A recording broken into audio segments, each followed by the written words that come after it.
Hey guys, welcome to Susan Shares. Listen, I've got a great question to start off a Monday. Are you a liar and can you be trusted? Wow, now that's a way to start a Monday. But it was birthed from years ago. Ryan Rainey and I were in a discussion and he brought this up. And I'm going to illustrate it using teenagers. You can always use teenagers, but it's relatable to all relationships. So hear me out. Years ago, when Chad, our oldest, was a teenager, his curfew was 11 o'clock. And he would come home, and I would be the only one home a lot of the times because he was a doctor and he was at the hospital. And so Chad would come home at 11:15, and I was thinking that I was showing him a lot of mercy, being a good mom, kind, sweet, and all that. And I would say, Chad, it's 11:15. Curfew's at 11, so next time you really need to be home at 11. Again, thinking I'm showing a lot of mercy. So next time, to my great dismay, he came home after 11:15. And I was so shocked by that because I tell you, back in the day, if my curfew was 11 and I came home at 11:05, I got in severe trouble by my dad and mother as well.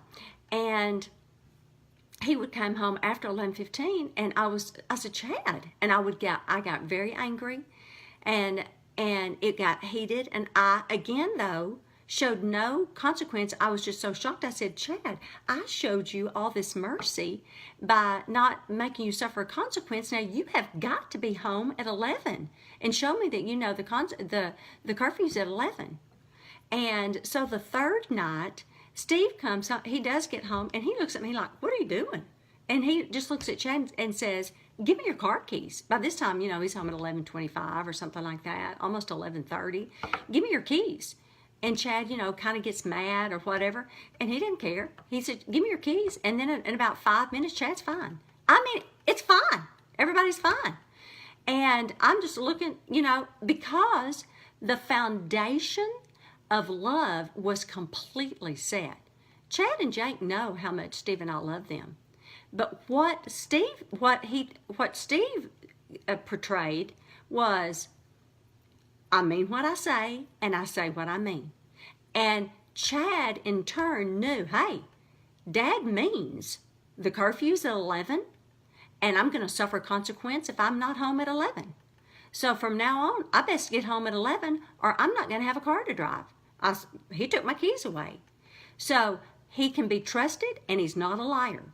Unlike Mom, who I cannot trust, and she's a liar. Now, teenagers don't have the mindset, she's not a liar. I mean, she's a liar and she cannot be trusted. They're not thinking that. They're just going to push and push and push you until you mean what you say and say what you mean. And I learned such a valuable lesson. I learned such a valuable lesson because it's true in all relationships. And I just use them as an example, but it's true. Women, when we go shopping, there's always a friend that says everything looks great on you when everything does not look great on us. And you know that's true. You want somebody to go shopping with you that's going to be honest. Oh, that looks so much better than that. That other thing just really didn't hit you in all the right spots. That other thing looks better on you. Or in relationships that your husband, you and your husband are friendships, that really hurt my feelings when you said X, Y, and Z. You want to be honest with somebody, whoever you're with, instead of walking away angry. That builds resentment and bitterness towards that relationship.